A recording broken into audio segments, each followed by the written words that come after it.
지난달 총선에서 야당이 압승하며 앞으로 재건축 사업에도 적잖은 영향을 미칠 것으로 보입니다. 여소야대 국면이 되면서 정부가 추진했던 재건축 재개발 사업 관련 규제 완화 정책에 빨간불이 켜진 건데요. 규제를 푸는 것도 문제지만 당장은 금리 인상으로 인한 공사비가 사업에 더 큰 걸림돌이 되고 있습니다. 먼저 신민식 기자의 보도입니다.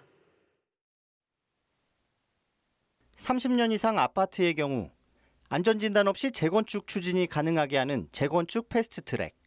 재건축 사업으로 조합원이 일정 금액 이상 이익을 얻으면 세금으로 환수하는 재건축 초과이익 환수제 폐지. 분양가 상한제 지역 신축 아파트에 대한 의무 거주 기간 폐지.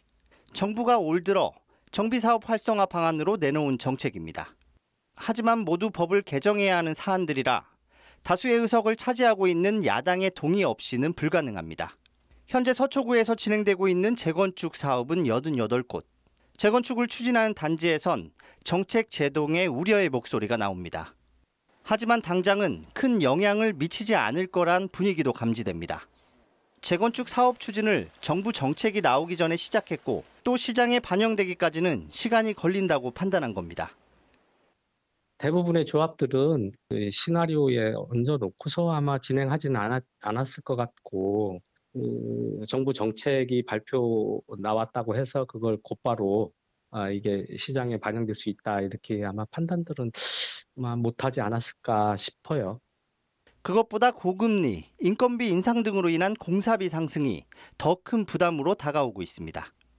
공사비와 또 사업에 들어간 사업비 그리고 이 사업비를 자기가 각출해서 사업을 한 게 아니라 빌려서 해왔다는 데 있어서 금리가 올라가는 환경이다 보니까 비용이 늘어날 수밖에 없고 그런 문제가 지금 재건축 사업 단지들한테 전부 다 지금 벌어지고 있는 현상이거든요.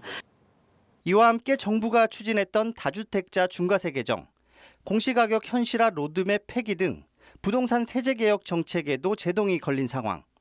재건축 활성화 등 정부의 부양 정책 등이 막히고 거기에 공사비 급등 문제가 겹치면서 재건축 시장 분위기는 당분간 어두울 전망입니다. HCN 뉴스 신민식입니다.